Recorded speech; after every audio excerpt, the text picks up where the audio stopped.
BNP হচ্ছে একমাত্র দল যা বাংলাদেশকে রক্ষা করতে পারে। আমরা আজকে একটা সুযোগ পেয়েছি আমাদের রাষ্ট্রকে নিজেরা গড়ে তুলবার। আমাদের নেতা তারেক রহমানকে আমরা প্রধানমন্ত্রী নির্বাচিত করতে পারবো এবং বিএনপিকে আবার ক্ষমতায় নিয়ে আসতে পারবো।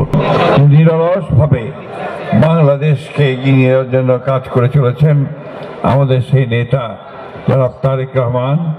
মঞ্চে উপস্থিত আমাদের জাতীয় স্থায়ী কমিটির সম্মানিত সদস্যবৃন্দ, কেন্দ্রীয় নেতৃবৃন্দ, প্রিয় ভাই ও বোনেরা, আসসালামু আলাইকুম।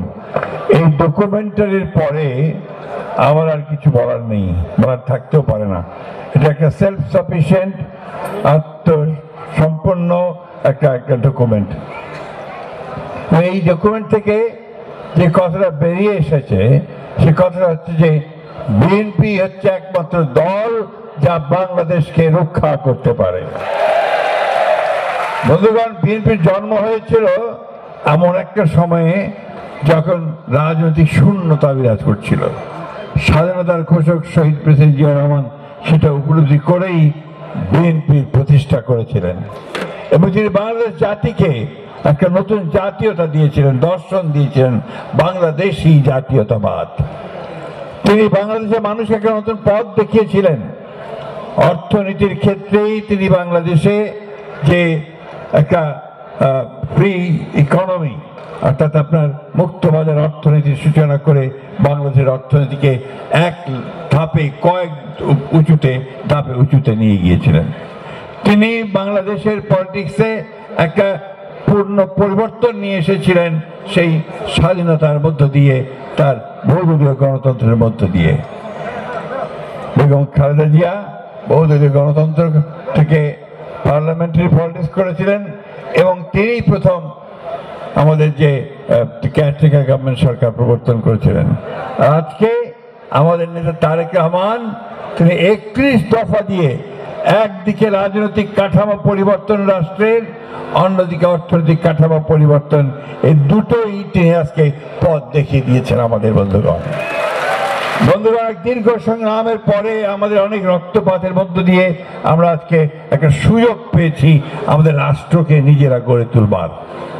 সেইখানে আজকে আমাদেরকে কাজটা করতে হবে। আমাদেরকে আজকে বিভিন্নভাবে একটা মহল ভিন্ন খাতে পরিচালনা করবার চেষ্টা করছে। এই নির্বাচন যেটা এখন একমাত্র বিকল্প এই দেশকে রক্ষা করবার, সেই নির্বাচনকে আজকে বিঘ্নিত করবার, তাকে ব্যাহত করবার প্রচেষ্টা চালানো হচ্ছে। আজকে এখানে পিআর পদ্ধতি আনার কথা বলা হচ্ছে এবং হুমকি দেওয়া হচ্ছে যে পিআর না হলে নির্বাচন করতে দেওয়া হবে না। বন্ধু, একটা কথা পরিষ্কার করে আমরা এই সরকারকে বলে দিতে চাই খুবই স্পষ্টভাবে যে আমরা এই সরকার এখন পর্যন্ত যে সমস্ত সংস্কারগুলো একমত হতে পড়েছে এবং রাজনৈতিক দলগুলো একমত হয়েছে, আমরা সেগুলোর সঙ্গে একমত এবং আমরা অবশ্যই যেভাবে পদ্ধতি অতীতে নির্বাচনে আমরা ভোট দিয়ে এসেছি সেইভাবে আমরা ভোট দেব, আমাদের প্রতিনিধি এবং আমাদের পার্লামেন্ট নির্বাচন করব।